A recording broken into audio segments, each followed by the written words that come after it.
Race of the weekend for GRIDLIFE Touring Cup at GRIDLIFE, South Carolina. Race 4 of 4 for GLTC, a single class power to weight sprint racing format. We invert 9 from race 3 to start our grid for race number 4. Greg, welcome back to GRIDLIFE. Oh, man, it's so good to be back with you guys here. Looking forward to this one. That is a random invert. They actually use a random computer, little app program that just chooses a random invert. And we've seen everything here so far for this series.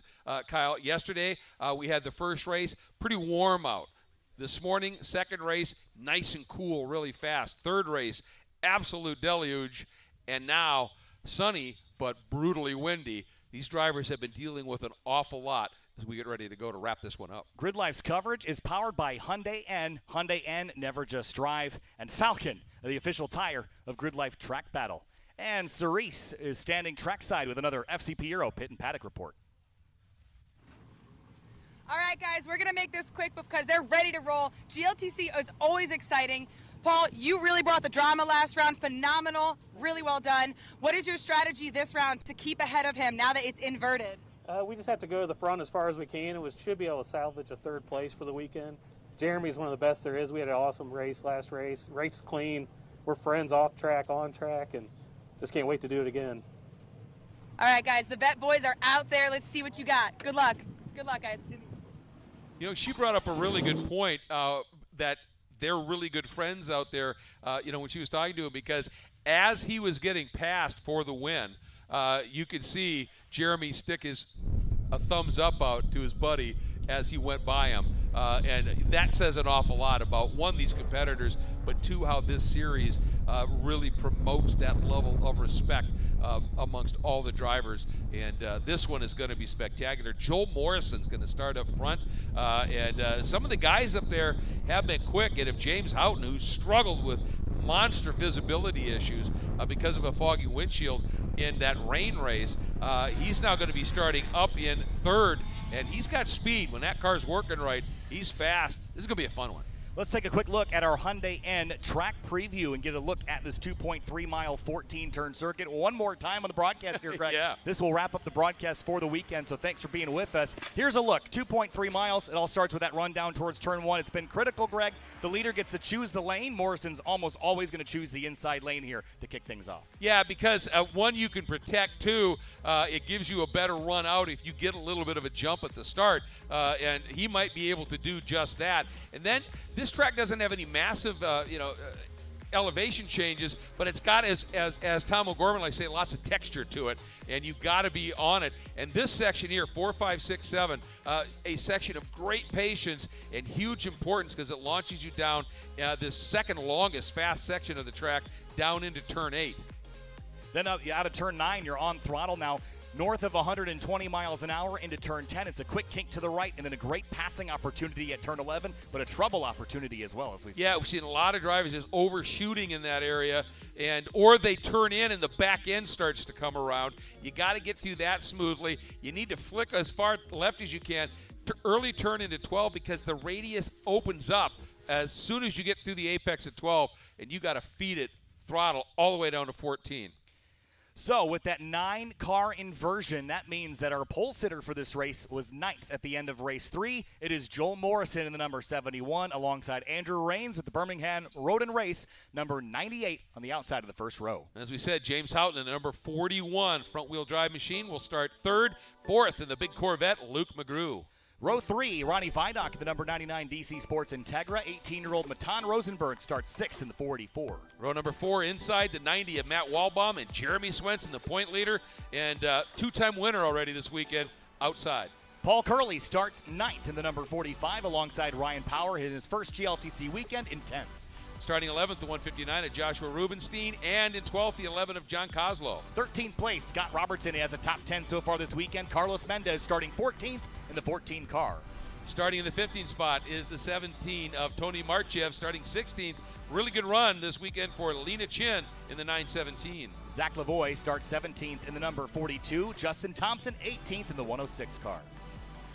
Starting in the 19th spot, the 184 of Eric Jensen in a V8-powered BRZ, and starting 20th, the number 32 of Eddie Nakato. 21st place is West Case in the 767, and Fields Auto Works is number 18 with Colton Wade, starts 22nd. Starting in the 23rd spot, the number 4 of Adam Ulrich, who's had some mechanical struggles this weekend. Good to see him out there. And the 24th spot, the 33 of Justin Lee. Tyler Starr starts 25th, Vitas Aronowskis in 26th.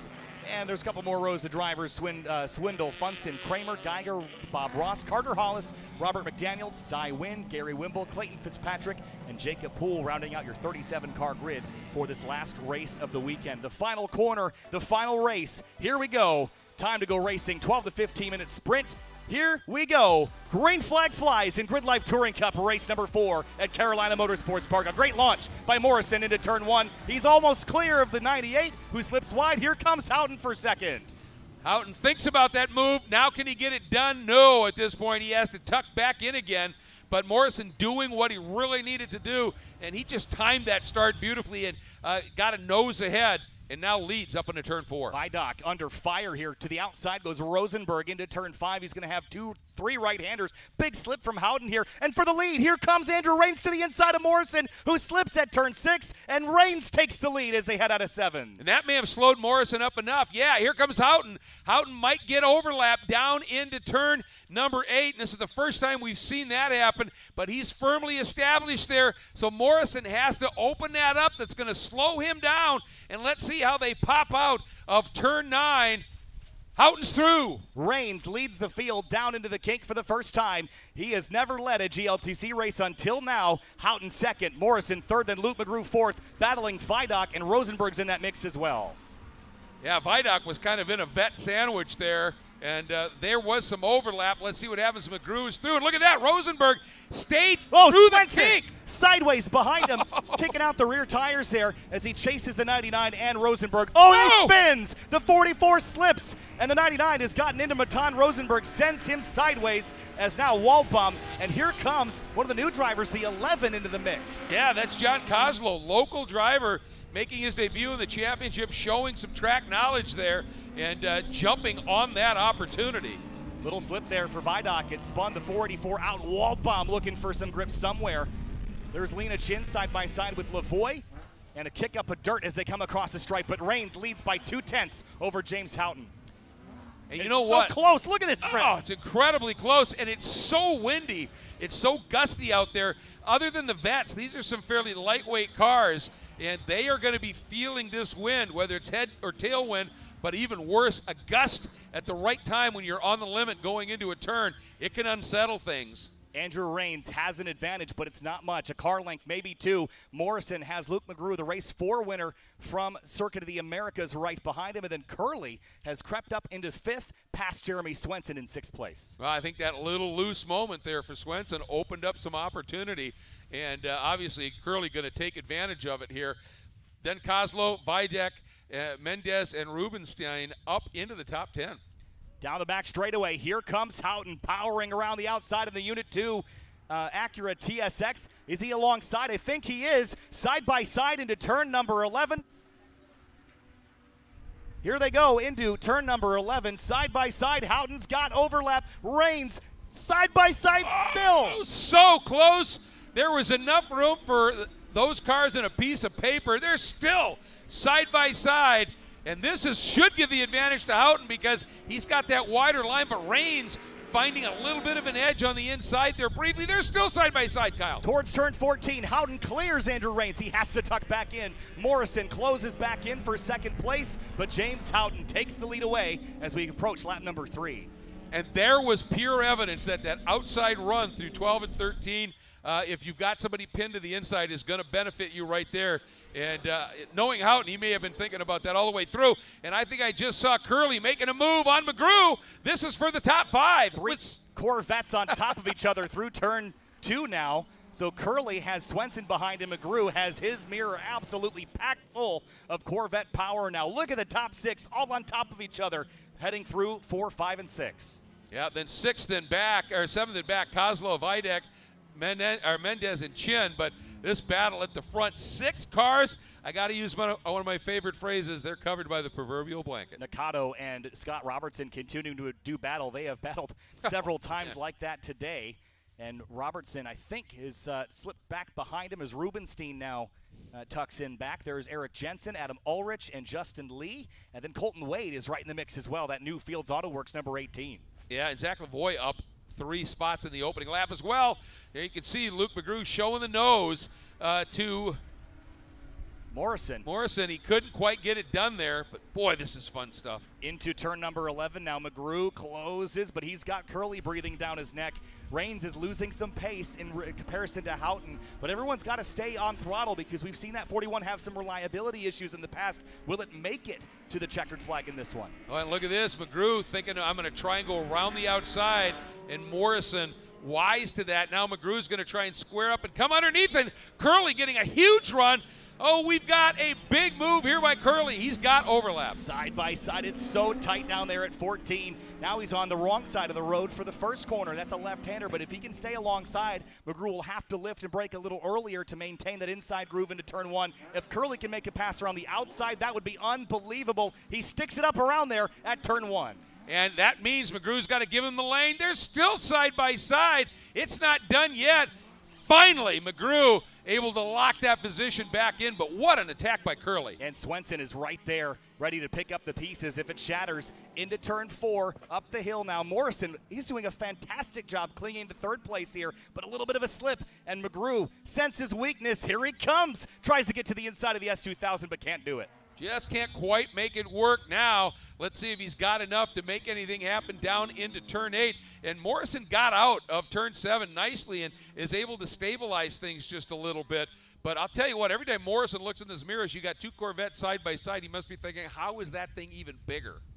Matt Walbaum, by the way, has hit pit lane. He is 1 lap down, so that's trouble for the number 90 from ASM, who's run up front all week long. There's Vidoc in the background chasing Kozlow, but look at this scrap. 4 cars on top of each other for third place, as they head into turn number 11. There's Lena Chin. She's got Tony Marchev. Then it's Lavoie, Nakado, Rubenstein, Scott Robertson, and Adam Ulrich. There's packs of cars everywhere on this track. Yeah, this is just spectacular racing here in these absolutely sunny but very windy conditions here. Nakado chasing, and look at McGrew on the outside of Joel Morrison. He's done a great job trying to stick to the podium. He's still got the inside line, but breaks a little earlier. Luke McGrew takes advantage of it, drives around the outside at 14, and Curley wants it too. And look at Swenson. He was thinking about trying to square up and try and get by it, but now Curley looks down to the inside. Into turn 1, the 71 on the outside, trying to cling to it. He can't. Curley goes through. Now Swenson, the floodgates have opened, and through come the vets. And look how quick McGrew has closed down on Raines. I mean, there is a good 10 car lengths between Raines and McGrew. Oh, slip. Yep, and this might be the opportunity for Swenson here. Yeah, Morrison could not get back on power quick enough. He slipped and slid a little bit too long, and Swenson will likely take advantage of that as they head up towards the out of our view there in the trees. And look at Lavoie and Rubenstein, who's wide. Nakado, Ulrich, and Scott Robertson all on top of each other through turn 3. That is an amazing pack right now, and you can see just how the different cars, the different chassis, the different motors just work a little bit differently, and everybody is using what their weapon is to great effect right now. Bob Ross and Robert McDaniels having a good scrap further down the field for 24th place. And now for second, look at Luke McGrew. Where has McGrew's caught Raines. That's what we're looking at. Here he comes for second place now. Andrew Raines throws a defensive maneuver. That's fair play. Yep. But now opens up the door again. He's wide at turn 11. Yep, floated out a little bit wide, but gets the exit down just enough. McGrew had to check up, and look at Curley trying to get a little overlap. Oh, he almost was there, Greg. Yep. He opened the door, but McGrew throttled up a little bit and was able to re-clear him. 3 Corvettes behind Andrew Raines, who has just got his mirror again packed full of Corvette power. Here comes McGrew to the inside, has a look into turn 14. He's got the overlap here. Raines gives it to him, but he's wide, and there's smoke out of the 98 car. Yes, smoke there out is. Of the Andrew Raines machine. I thought at first that may have been that spray coming up, but then I realized that started before he got to that curb, and here they come. He's still running it hard. Oh, turn 1, it's tight. And Curley trying to cling to the outside, and he will get the pass done, but the 98 is hurting. There is something amiss with this 98 car, and he's on the rumbles. Here comes Swenson. He'll do the same that he did to, I think it was the 71. By the way, where is the 71? Joel Morrison is missing off of the timing tower. He was inside the top 5. He slipped out of turn 3 the last time around. he has now scored. Well, he continues to drop down, so he must be off course somewhere. But there he is. On the back straightaway, so he is pulled off with a mechanical issue, which is heartbreaking after the run that he had. What a at the run start. he put in. And Swenson was not able to get Rains up into turn 4, and Rains actually opened it up just a little bit, but don't know how long that car is going to be able to continue here. And back in the pack, Erica Jensen in the 184 in a good scrap as well. Here's that battle right now with Rains and Swenson. And Rains, there's still speed in that car. I'm not sure if the smoke is something that they're used to, but certainly doesn't look healthy. But he's just nursing it around as we get under 2 minutes to go here. James Houghton leads by 3 seconds over Luke McGrew, but Swenson keeps the pressure on Andrew Rains, the Birmingham Road and Race BMW. To the inside, he's going to have overlap, but Rains powers out very, very well. I'll tell you what here, that battle between, with McGrew, Curley, and Swenson trying to get around on Rains, that has allowed Houghton to escape up the road. He now has a lead of about 3 seconds over this pack. White flag out. One more well. Boy, this one's around. flown by. Yeah, it sure has. James Houghton has not won a race since Mid-Ohio Sports Car Course. That was race 2 last August. It's been a little while for the 41, the Unit 2 crew, all the way from Ontario, Canada. Think of that tow down to South Carolina. And he's trying to get it done. Wow, Rains on the limit through 3. Yeah, he knows he's got to just hang on for another 2/3 of a lap here, and he could do it. But McGrew's closing on Houghton. It was 3 seconds last time by. This time 1.4. So McGrew, he just uncorked a lap, fastest lap of the race, a 142.0 to a 143.8 for Houghton. And here comes Swenson. Defensive line from Andrew Rains. Swenson looks left into turn 8. Running out of road, though. The track kind of curves back to the right. On the outside of turn 8, that's a hard move to stick. But he's going to try to get there. Final time down the back straightaway. Here comes the 3 around the outside of Rains. Door to door for 4th place. I really thought Jeremy was going to try and square up and come underneath. But Rains, I think, sensed that. Breathed it a little bit, and Swenson went, well, then I'll do it the outside. Stuck it around the outside, around that kink. And Rains, I don't know how they didn't touch. That was the closest margin I think I've seen between bumpers in a very long time. Swenson up to 4th on Rains, but for James Houghton and the Unit 2 crew, the lead is dwindling in the final moments. Here it is, final corner for the leaders. They're coming back to the stripe this time. James Houghton in the 41. All the way from Ontario, Canada, coming back to the checkered flag. Here they come. Checkered flag this time. James Houghton wins at Carolina Motorsports Park for the first time since August of 2022. And he comes through his margin 0.2 of a second after having a 3-second lead. That tells you how fast McGrew was over those last couple of laps. But for James Houghton, he just made that long tow down from Canada worth it. That was unbelievable. Hey, by the way, Carlos Mendez, 8th place. What a run. Top 10 in his first GLTC weekend. What a drive. Tony March. Kozlo, 6th. Kozlo, I mean, yeah, good point. Kozlo in that number 11 BMW. He was really under the radar this weekend, but exceptional drive there. Lena Chin, first top 10 in GRIDLIFE Touring Cup history for her. That's fabulous. I'll tell you what, she's been given a nice, as always, a great car by ASM. But in that race, I mean, she wheeled it, folks. Just a superb job for her. She came up from 16th to 10th. That is unbelievable. You know, the closer to the front you get, those passes get a lot tougher, and she made 6 of them. Eddie Nakato up 7, Colton Wade up 6. Great climbs all through the field. Greg, this is a treat this weekend. This battle all weekend long. I mean, we left Circuit of the Americas with a treat there. Yes. And this was just unbelievable. James Houghton wins at the race 4 for Carolina Motorsports Park. Luke McGrew, Paul Curley on the podium in this one. Curley back from that 9th starting position to rebound to a podium. Swenson and Andrew Rains, the defense he put on, exceptional. Absolutely fabulous. And amazingly, for the first time now, and correct me if I'm wrong here, you're the stats guy, but in 8 races this season, that's the first time Swenson's been off the podium. That might be true. I mean, that's pretty darn impressive. Yeah, Joel Morrison, you have to feel for him. Gutted. Yep. What a great race he drove. I mean, he did everything right and got up on the curbing at the exit of 3. I wonder if that broke something or disconnected something, but wasn't able to finish in. For Matt Waldbaum, that is a tough way to end the weekend after being right up in the mix all weekend long. Oh, he was a podium contender in every race, and then to have that happen, that is a real shame for him, certainly. And also, I don't know what happened with Matan here, but he was really good early and then just faded as well. So a wild weekend, but have a look at the festival site. We are not done here at the Carolina Motorsports Park for GridLife South Carolina. We are, though, finishing the broadcast here for the weekend, and there are a boatload of people that make this happen. And again, behind the scenes, the crew worked overtime through the rain, through the storm to get everything set up. They dealt with a power issue yesterday, got it all sorted in time to make the show happen. And I know we ran a little bit beyond what they were hoping to run today, but an exceptional show. Thank you to the stream team. Thank you to the corner workers and the GridLife staff. New formats for track battle this weekend, some challenges for sure. But Greg, I'm so positive about how the season's going to go in the GridLife Festival Tour. Yeah, absolutely. I think this season is going to be just an amazing year for GridLife in total, certainly for the Touring Cup, because it just gets better every year. And now with the NOS Energy Track Battle Championship and that new format, and you know what? This isn't just the stream team, man. This is the dream stream team.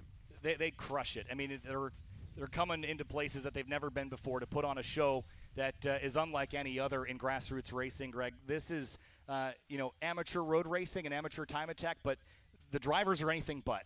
Yeah, and so is the presentation of the series as well. So thank you to everybody. And again, we're not done trackside either. If you're here at Carolina Motorsports Park, there's still on-track stuff left today. And we've got drift for you and another grip versus drift session. Some really entertaining things about to happen trackside here. But music.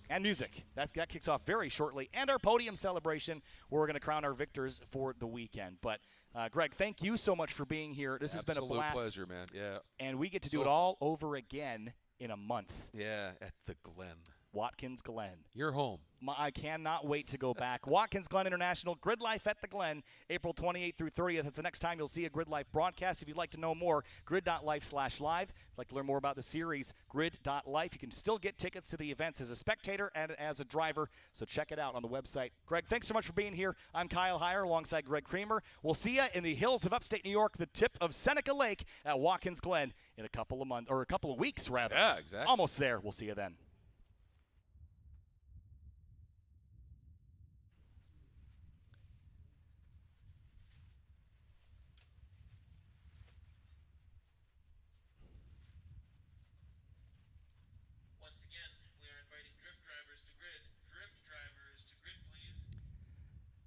This GridLife coverage is powered by Hyundai N, never just drive, and Falcon, the official tire of GridLife Track Battle.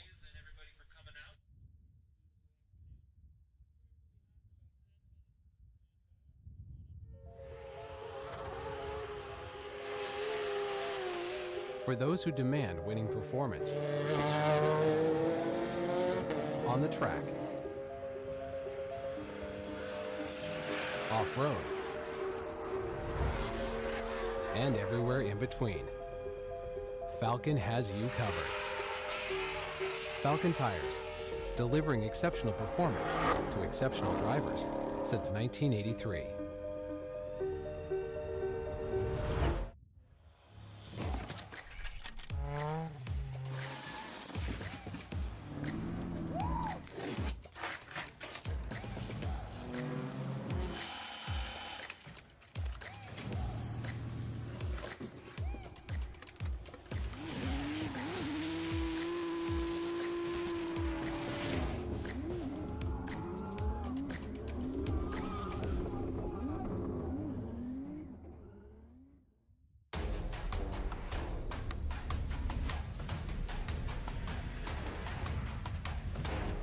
When you come to pit road, all four of you stay in the car. Need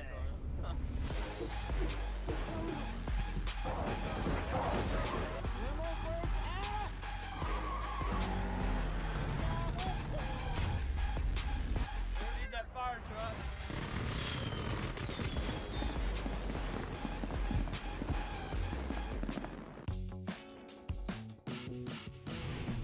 Hi, I'm Chris Forsberg, and I want to tell you about Valvoline's Flex-Fill Gear Oil, which is designed by car people for car people. It comes in a pouch, which is specifically made to work in tight spaces, and it saves me time versus the old pumping method, so I can focus on things like keeping my drivetrain running clean. Unlike the pump, the flex-fill pouch leaves no wasted oil and no wasted time. Plus, it keeps my garage nice and clean from any spills. All you gotta do is put the nozzle where you need some oil, give it a squeeze, and you're ready for the road. That's why I protect everything in my garage with Valvoline. Valvoline, trusted for over 150 years.